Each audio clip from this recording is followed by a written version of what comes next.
Infelizmente, no Brasil de hoje, tem muita gente que pensa ingenuamente que talvez fosse melhor viver numa ditadura, porque faz a seguinte comparação. No tempo da ditadura, eu podia ficar no boteco até as 4 da manhã e ninguém me assaltava, claro, né? Até os bandidos comuns tinham medo da polícia da ditadura.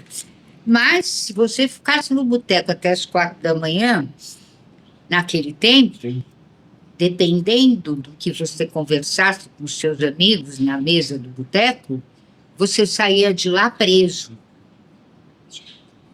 Porque na ditadura é proibido pensar e muito mais.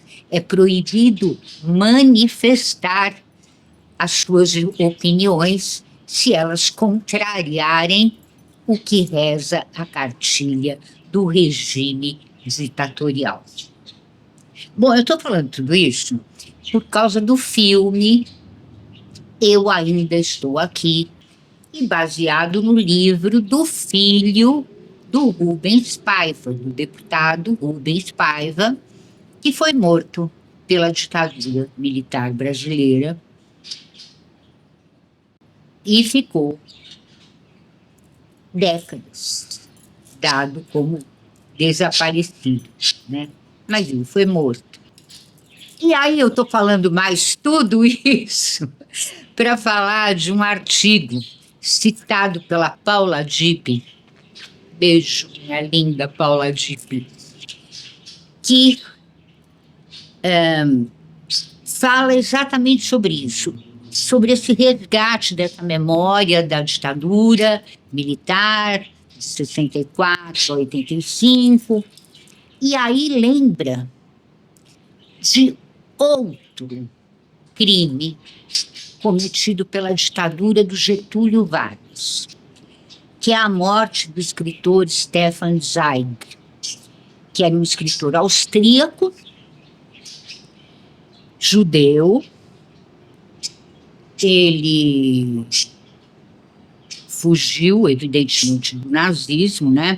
Ele nasceu em 1881 e era um escritor de sucesso já nas primeiras décadas do século XX. Eu estou falando de sucesso mundial.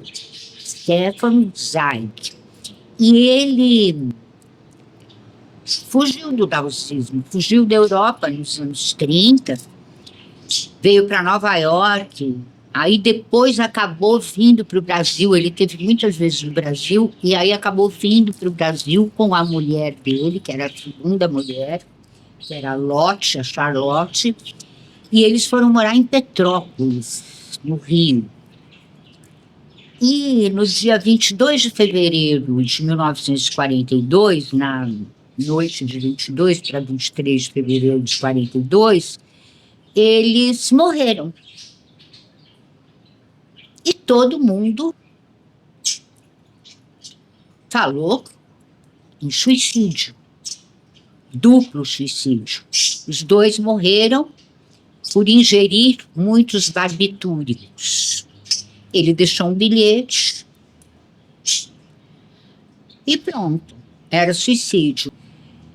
Mas todo mundo hoje acredita que o casal foi morto pelos nazistas com a conivência da ditadura do Getúlio Vargas aqui no Brasil.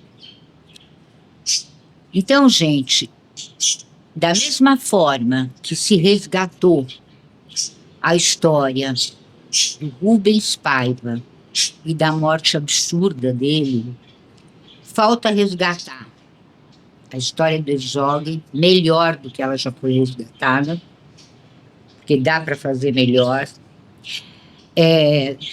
A história do Stefan Zweig e da Lotte. Tem mais. Tem a história de Anônimos.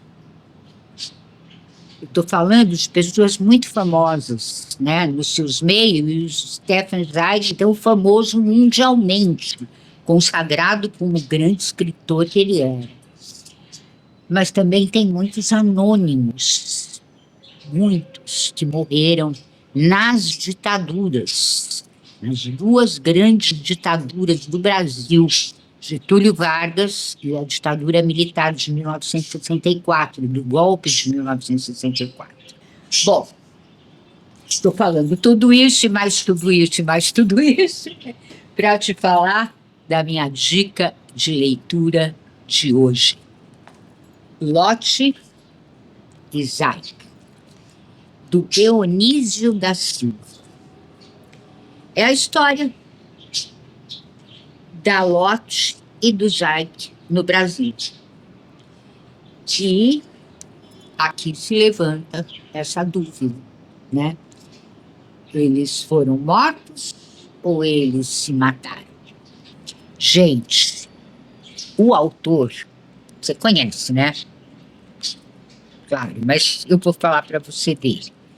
O Dionísio da Silva, ele tem sido constantemente reeditado.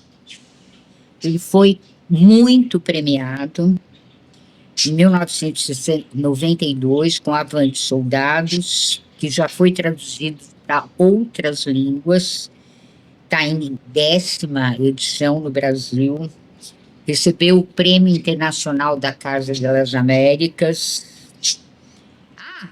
Quando ele recebeu esse prêmio, o júri era presidido pelo José Saramago. Bom, foi adaptado para o teatro, escreveu muitas obras muito lindas. Uma delas se chama Nos Bastidores da Censura. Ele é doutor em letras pela USP, professor titular e vice-reitor da extensão da Universidade Estácio de Sá, no Rio de Janeiro.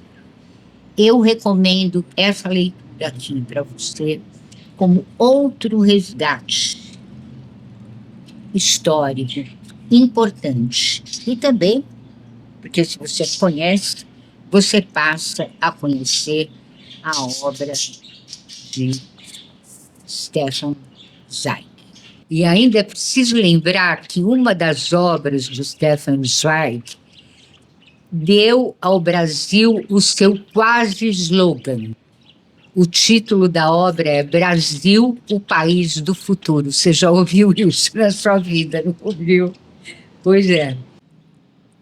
Então, nesse programa, eu estou aproveitando para falar de dois escritores, do Stefan Zweig e do Dionísio da Silva, que é o brasileiro que escreveu sobre o Zweig e a Lotte e Zweig.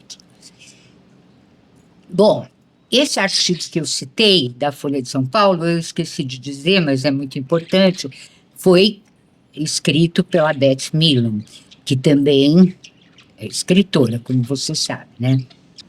Essa é a minha dica de leitura de hoje para você, aqui no seu programa Só Livros, da sua FM TV. E eu sou Isabel Fon de Vasconcelos Caetano.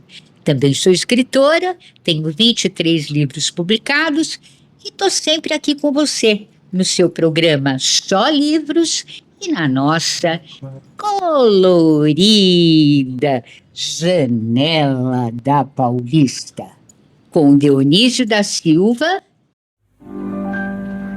When I grow too old to dream, I'll have you to remember. When I grow too old to dream, your love will live in my heart. Até a próxima, gente. Até a próxima.